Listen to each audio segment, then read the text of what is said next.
참 예수님,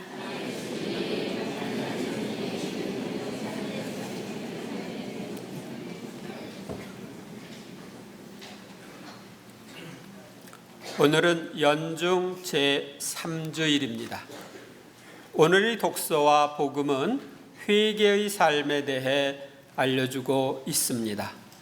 첫째로 오늘 제1독서인 요나서는 요나의 말을 듣고 회개하여 하느님을 믿음으로써 재앙을 면한 니네베 사람들의 사건을 알려주고 있습니다. 주님의 말씀이 요나에게 내렸다. 일어나 저 큰 성읍 니네베로 가서 내가 너에게 이르는 말을 그 성읍에 외쳐라. 요나는 주님의 말씀대로 일어나 니네베로 갔다. 니네베는 가로지르는 데에만 사흘이나 걸리는 아주 큰 성읍이었다. 요나는 그 성읍 안으로 걸어 들어가기 시작하였다. 하룻길을 걸은 다음 이렇게 외쳤다. 이제 40일이 지나면 니네베는 무너진다. 죄 중에 살고 있는 니네베 사람들도 사랑하시는 하느님은 그들을 회개시키도록 하기 위하여 예언자 요나를 보내주셨습니다. 그러자 니네베 사람들이 하느님을 믿었다. 그들은 단식을 선포하고 가장 높은 사람부터 가장 낮은 사람까지 자루옷을 입었다. 예언자의 말을 듣자 회개하여 하느님을 믿는 니네베 사람들을 우리에게 제시하고 있습니다. 또 회개의 표시로 단식을 선포하고 자루옷을 입었다고 합니다. 자루옷은 자루처럼 된 옷이죠. 그러니까 회개의 표시로 그렇게 치장을 하지 않은 옷을 입는 거죠. 회개란 하느님을 떠난 삶에서 하느님을 믿는 삶으로 돌아오는 것입니다. 니네베 사람들이 하느님을 믿는 삶으로 돌아온 것처럼 또 잘못된 삶에 대한 보속을 하는 것입니다. 그동안 잘못된 삶을 보속하기 위해서 니네베 사람들은 단식을 선포하고 단식을 합니다. 또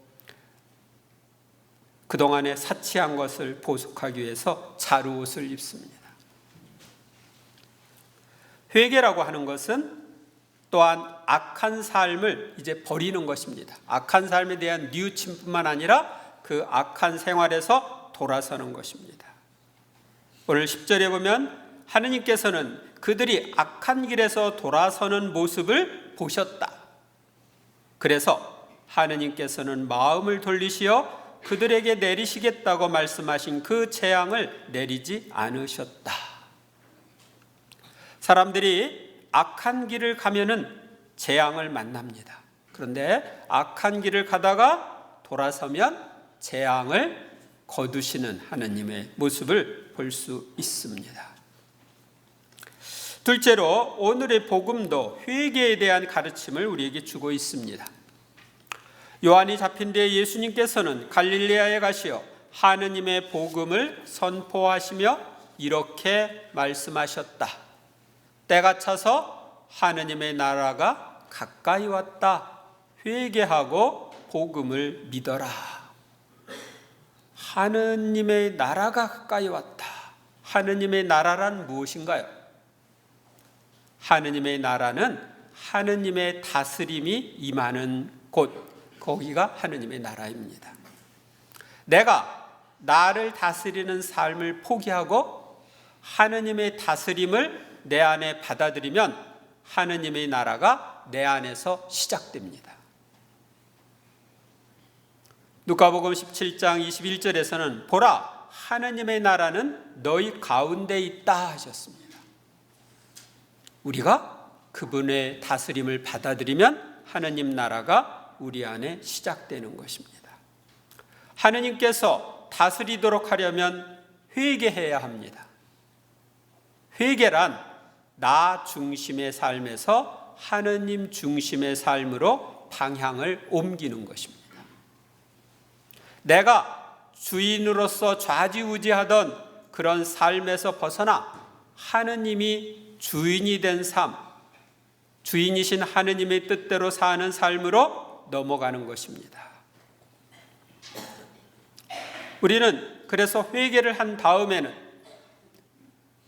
복음 말씀을 믿고 복음 말씀대로 살아야 합니다. 즉 성경 말씀대로 살아야 하는 것입니다.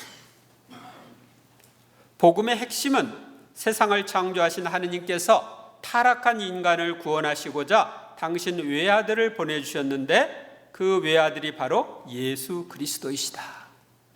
예수님을 나의 구원자로 믿고 받아들이면 모든 죄를 용서받고 영원한 천상 행복을 누릴 수 있다 하는 소식입니다. 예수님께서 갈릴레아 호숫가를 지나시다가 호수에 그물을 던지고 있는 시몬과 그의 동생 안드레아를 보셨다. 그들은 어부였다. 예수님께서 그들에게 이르셨다. 나를 따라오너라. 내가 너희를 사람 낚는 어부가 되게 하겠다. 그러자 그들은 곧바로 그물을 버리고 예수님을 따랐다. 예수님께서 조금 더 가시다가 배에서 그물을 손질하는 제베데오의 아들 야고보와 그의 동생 요한을 보시고 곧바로 그들을 부르셨다. 그러자 그들은 아버지 제베데오를 사꾼들과 함께 배에 버려두고 그분을 따라 나섰다. 회개하여 복음을 믿고 받아들이는 사람들의 일부를 제자로 부르셔서 사람 낚는 어부가 되게 하시는 예수님을 이 내용에서 볼 수가 있습니다. 그런데 이렇게 예수님의 제자로 받은 사람들은 모든 것을 버리고 하느님 나라의 기쁜 소식을 전하는 일꾼이 됩니다. 이 부르심을 특별한 부르심, 특수성소라고 그러고 오늘날 성직자 수도자로의 부르심이 여기에 해당됩니다. 여러분들은 다 버리고 떠났습니까? 안 그렇죠. 근데 이제 사제나 수도자들은 결혼 생활 포기, 그러니까 일생을 독신으로 사는 것은 온전히 바치기 위해서죠. 그러니까 가족을 떠나죠. 가족이랑 같이 안 살고 가족을 떠나서 사는 이 삶, 이것은 특수한 사람들에게만 부르는 거고 우리 대부분의 사람들은 자신의 직업, 삶의 자리를 떠나지 않고 예수님을 따르며 복음을 전하는 생활을 하는 일반 성소인 결혼 성소로 부름을 받았습니다. 그래서 여러분들의 성소는 결혼 성소입니다. 셋째로 오늘의 제2 독서는 회개하여 주님을 믿고 따르는 사람들은 세상 것에 집착하지 않는 초탈한 삶을 살아야 함을 알려줍니다. 형제 여러분, 내가 말하려는 것은 이것입니다. 때가 얼마 남지 않았습니다. 이제부터 아내가 있는 사람은 아내가 없는 사람처럼, 우는 사람은 울지 않는 사람처럼, 기뻐하는 사람은 기뻐하지 않는 사람처럼, 물건을 산 사람은 그것을 가지고 있지 않은 사람처럼, 세상을 이용하는 사람은 이용하지 않는 사람처럼 사십시오. 이 세상의 형체가 사라지고 있기 때문입니다. 이 세상에서 천국의 영원한 삶을 그리며 나그네 길을 걷고 있는 우리는 세상 것에 집착하지 말아야 합니다. 변화하는 이 세상 것들에 집착하면 나의 마음의 평화가 깨지고 천국을 향해 나아가는데 방해가 되기 때문입니다.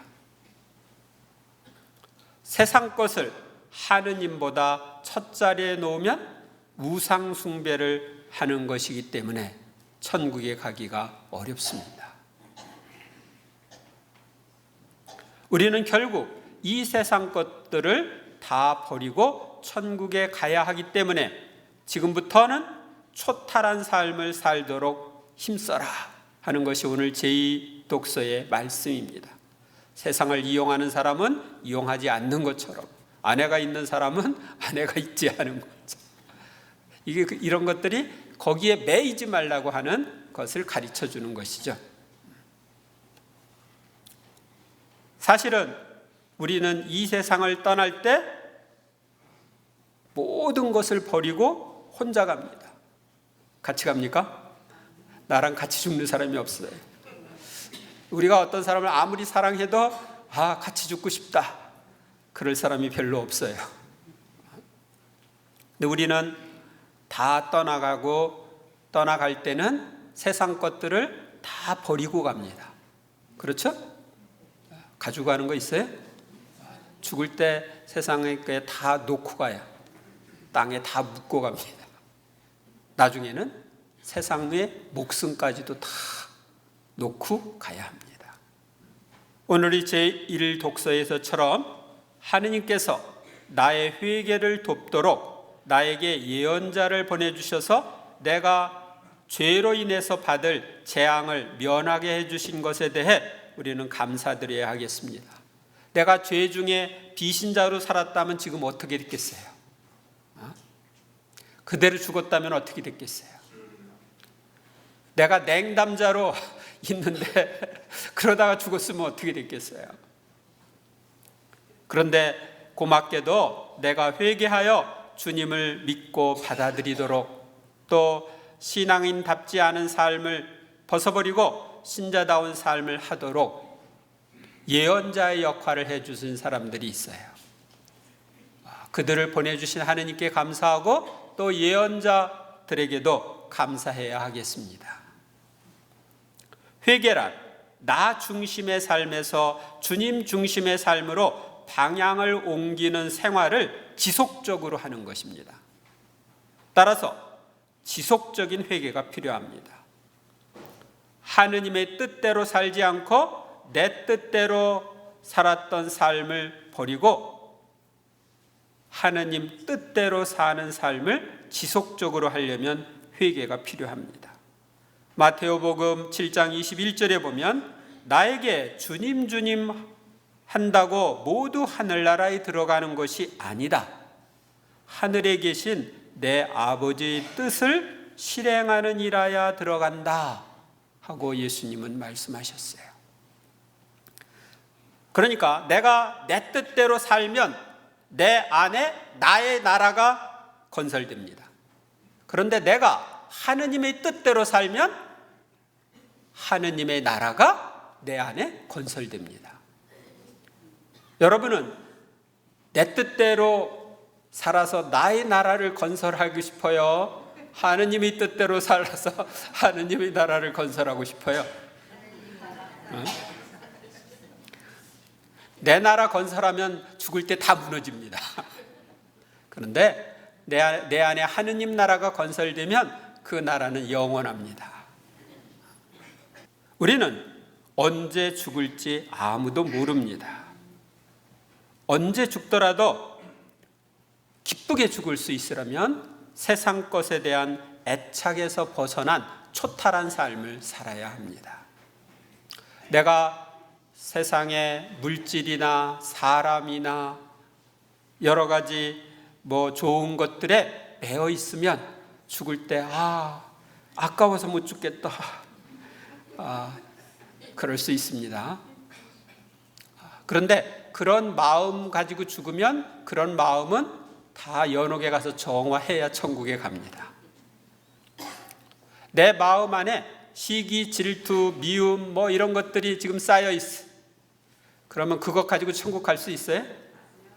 없죠?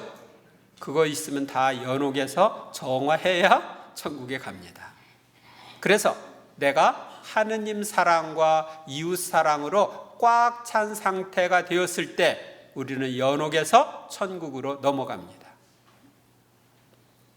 그러니까 지금 내 마음을 살펴봤을 때 내 마음에 온갖 쓰레기들이 많다. 그러면은 연옥에서 정화할 거리가 그만큼 많으니까 연옥에서 오래 있어야 되겠구나, 이렇게 생각하시면 돼요.